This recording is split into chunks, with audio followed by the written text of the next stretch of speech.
Good morning, everyone. This is Jeffy Kennedy, author of epic fantasy romance. I'm here with my first cup of coffee. Ah, delicious. Today is, you all say it with me, it is Friday. Woohoo! October 20th. Lovely, crisp October morning here in Santa Fe. Happy to be here with all of you. I have to tell you all that I think Killian is keeping track of time. I was having this argument with Mary Robinette Kowal about whether or not animals can keep track of time. Because some of you know I have a graduate degree in neurophysiology, and we did a whole lot of stuff with, I worked in neuroethology, which is processing of sensory information. And animal behavior was a big part of it. And I was a TA for an animal behavior class for a couple of semesters. And one of the things that sort of, at least then, I have not kept up on the field. Oh, hang on. Killian was hung up. So, one of the things that I remember being sort of salient difference between humans and animals, because there's not a tremendous difference in a lot of ways. A lot of animals use tools. They don't have a vocal language, certainly not a written language like we do, but they do have communication. But one of the things that we talked about being very different about humans is our ability to plan, to anticipate the future.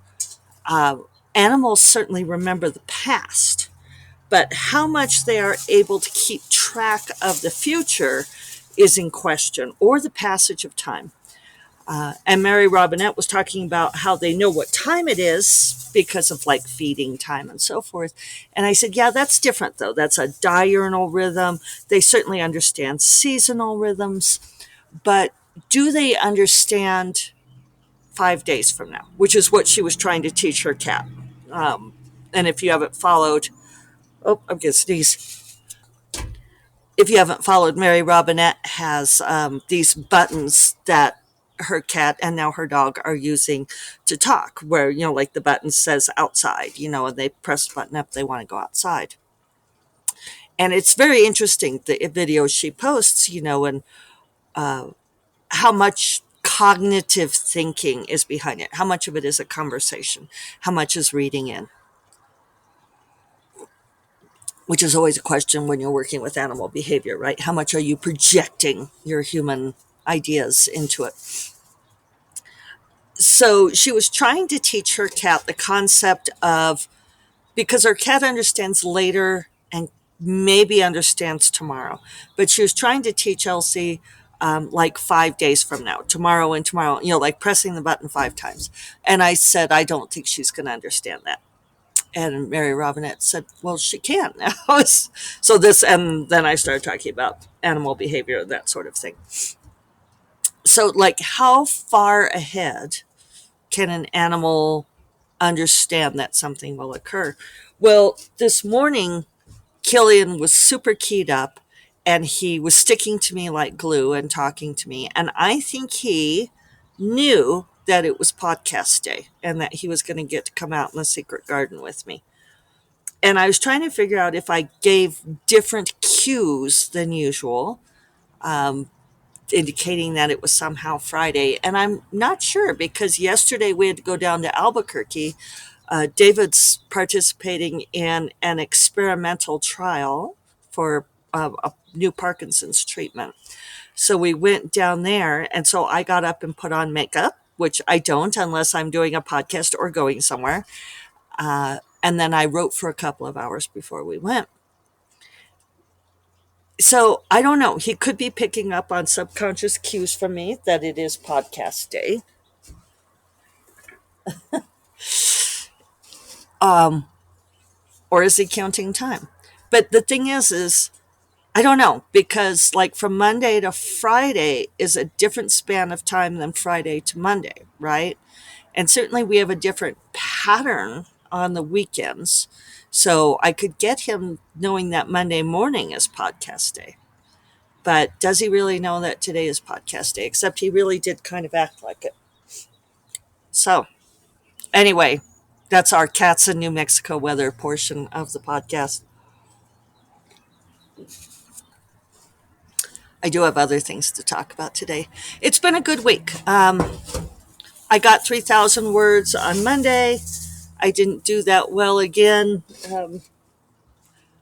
the rest of the week, but I've had a very good writing week so far. And I stand to have a really good day today. I mean, yesterday was kind of messed up, and so was Wednesday for different reasons. But I'm at almost 60,000 words on this book, so I'm feeling really good about that. I mean, almost 60. I think I'll pass 60 today. We'll see. I'm at 58, 312. And yeah, I'm standing to have, I think it's going to be the best week, best word count week again since July. I think I'll surpass last week. I'm feeling pretty good, and the book seems to be in a good place, so that's great. On Onira, Sarah is working, Agent Sarah is working up what is the word I want? The announcement for Publishers Weekly today. So maybe next week we'll have the official announcement and you can have all of the details. We were having kind of a lot of fun yesterday because we were going back and forth between me, my new editor, my editor's kind of assistant editor, I think that's her title, and my agent. The four of us were sort of sending emails around, coming up with a new title. Coming up with titles is interesting. I was kind of hoping they'd let me stick with Onira, but I knew that it was unlikely. She wants a longer title than that. And she gave us the sort of the model of the title that she's looking for, which I think is a good call. I think that it would be the correct transmission of genre, which is partly what you want to do with titles. And so I think I don't want to tell you what model of title that we're going for, but I think it's right. So anyway, we're trying to come up with like, why does that title work? And I was, sort of working off of that template. And then you start playing the synonym game, right? You start coming up with looking in the synonym finder. I ask some of my writer friends, and people start brainstorming ideas, like how about these sets of words?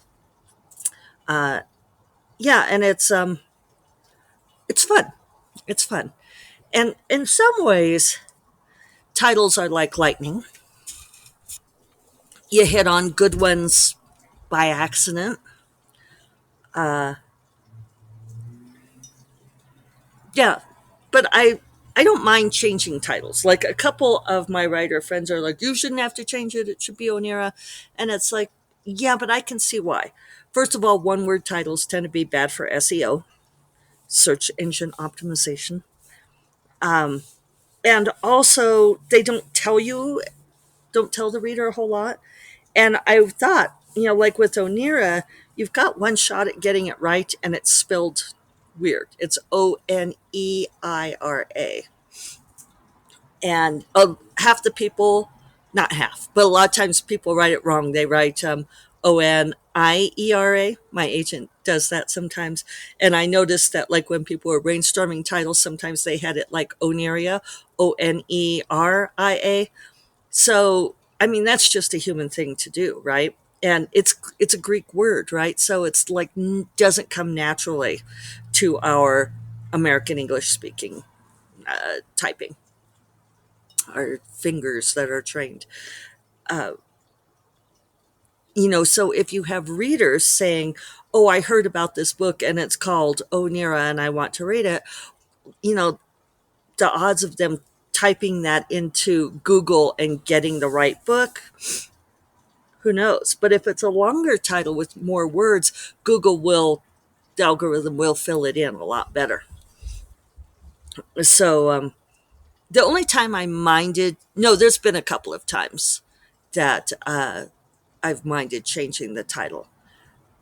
Uh, the Mark of the Tala was originally called The Middle Princess, and I liked that title. That series was going to be The Middle Princess, The Flower Princess, and The Sword Princess. And I thought those were really good titles. I still do.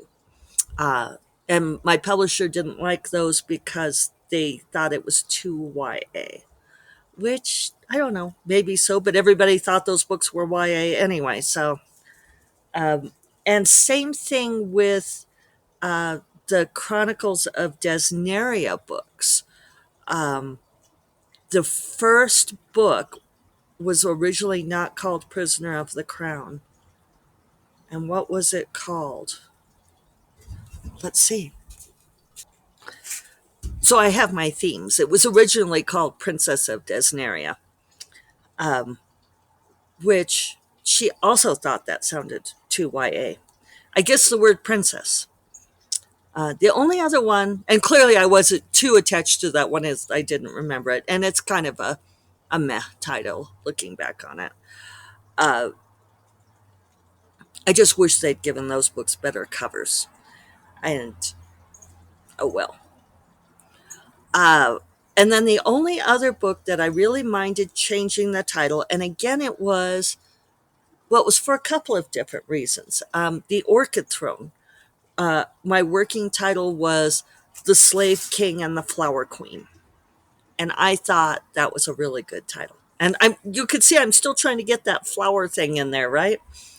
Uh, I have my themes. But they didn't want to put slave in the title of a book. And they felt like that would be insensitive. And I don't want to be insensitive. So I was like, okay, fine. And we ended up with the Orchid Throne because it was better for search engine optimization. And it's fine. The title's fine. I'm not sure it's really transmits the genre as well as it could have, but there we are. So anyway, coming up with titles, it's an interesting thing. And when I ask people about it, it's funny because I have one friend who's very good at coming up with titles, and then a couple others who are like, well, I'll try, I'll think about it, but I'm not good at this.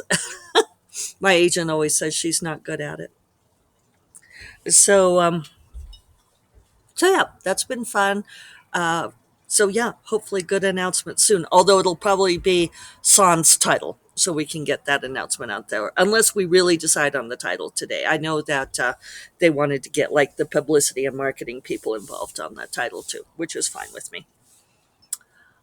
Which is part of why it's great to go with a traditional publisher because you get all those people working on the team. Let's see. So other things that I wanted to tell you about. Um, Oh, I was thinking about something yesterday, especially with writing Twisted Magic, which I am now up to 5 POV characters. What has happened to me, people? Uh, at least 5. I've only had 4 so far, but I keep thinking I haven't done Gabriel's point of view, and I think I will at some point. So yeah, 5 points of view, and but largely alternating between Jadrin and Sully, right? Those of you who are reading that series, you know what I'm talking about. And I was thinking about the standard advice, and it's advice I give myself, so I think that I think it's decent advice. But sometimes people wonder if you have multiple points of view, what point of view to write the scene in. And the common wisdom is that you write it in the point of view of the character that has the most at stake in any given scene, which is a good rule of thumb. And there are times when I have thought, oh, I should change the point of view of this scene because really this other person has much more at stake. It's really about them. But I was writing a scene the other day, actually yesterday, let me be clear, it was yesterday, and I was thinking about that advice and thinking about, I wonder if this should be in the other character's point of view. But this book, Twisted Magic, in many ways is a lot more about Jadran's journey, and a lot more of it has been in his point of view for that reason. Um, and Sally is obviously there, but she has less to learn at this point. Sally's kind of got her shit together at this point. And but I wanted to have more of her point of view because I didn't want to like have it be totally unbalanced, right? So I had switched to her point of view, and I was thinking, gosh, I wonder if this scene really he has more stake in what's going on. And then I thought about how I actually don't worry about this excessively. I don't. Well, we all know I'm an intuitive writer, so I tend to choose these things intuitively. But also, I realized that the way I write really very often, well, I froze there for a moment, really very often, all of my characters have a stake in what's going on, right? And someone was explaining to me not long ago that I write very complex characters. It's always interesting when someone else explains your work back to you. That I write complex characters and that they don't have simple goals and motivations, which was an aha moment for me because I I have a really hard time with like that whole goal, motivation, conflict structure, where people ask you, what is your character's goal? What's their motivation and what's their conflict? And I've always had a hard time with it. And it's because my characters never have single or simple, uh, any of those things, goals, motivations, or conflicts. And so, and I love it that all of my characters have a stake in everything that's going on. So I think that's an interesting way to think about it. Very often in teaching writing, we distill information down to simple concepts because it's easier to teach and it's easier for newbie students to grasp. But I think we have to remember that as you become more expert, as you dig into the art of writing, of storytelling, that those simple concepts may no longer apply anymore. And I think I know a lot of you are expert authors out there because you send me messages and stuff. And so I know you're listening. I think it's really important for us to remember that it's, easy to get sucked into the vast conversation that is directed at principles, at newbie writers. But we also have to remember that we have passed beyond that. Yep. And so there's one more thing I want to talk about. But yeah, I think giving ourselves credit for writing in more complex ways and having more experience. I remember complaining a while back about some kind of piece of advice that I didn't think was good. And uh, my friend said, well, you do know they're not talking to you, right? And I was like, oh, I didn't know that. uh, but it's good for me to remember. And I think it's good for all of us to remember. And then I just want to finish, not to finish on a sour note, but I got a request for a blurb the other day, and it sounded very generic. And I asked my assistant, I'm like, didn't this person ask me for one before? And she looked and found out that yes, they had about 6 months ago for a different book. And they use so much of the same language in this clearly blanket request. And I just wanted to share it with you because for those of you who are like doing this kind of thing, don't do it this way. Uh, so this is how it started out. It says, Dear Miss Kennedy, I love your special brand of romantic fantasy. Your books have so much of what I love and so much in common with my own writing. My new dark fantasy would be a great fit for fans of your books who are searching for their next read. So do you all hear how generic that is? I mean, it sounds like a spam email, doesn't it? Uh, and I know that they're probably earnest in trying to do this, but they don't tell me which book it is. They don't say anything more specific about my book than that. That would fit anybody who is writing in this subgenre, right? Uh, and like when we get the spam emails, one of the ways you can tell it's spam or phishing is because they don't use specifics. It's almost like a step up from Dear Occupant, but not much. So the email that they sent me 6 months ago said, "Dear Miss Kennedy, I love your special brand of fantasy. Your books have so much of what I love and so much in common with my own writing. Your books are dark and sexy and provide a fresh intake on fantasy staples, intricate world building, and weaving together high fantasy and compelling love stories are things I am constantly exploring in my own novels. My new release would be a great fit for fans of your books who are searching for their next classic series to devour." So basically, they reworded the same pitch. And I asked my assistant that before we'd said no, I was just too busy. And I said, "Well, did they reply to that email?" And she checks and said no. So I said, it's the spaghetti approach. And she, who is Dutch, came back and said, "Because spaghetti has a lot of sauce and it's messy and gets all over the place." And I said, "No, it's the throwing spaghetti against the wall and seeing what sticks." Um, and it's not an effective approach. I realize that asking people to read and blurb your books is difficult, but using this generic approach where it's really clear that, I mean, I don't know if this person's ever even read my books, uh, because you could know all of those things about my books without having read them or caring about them. And yeah, if you don't care about my books, why should I care about yours? Food for thought. I hope you all have a fabulous weekend. I plan to. And I will talk to you all on Monday. You all take care. Bye bye.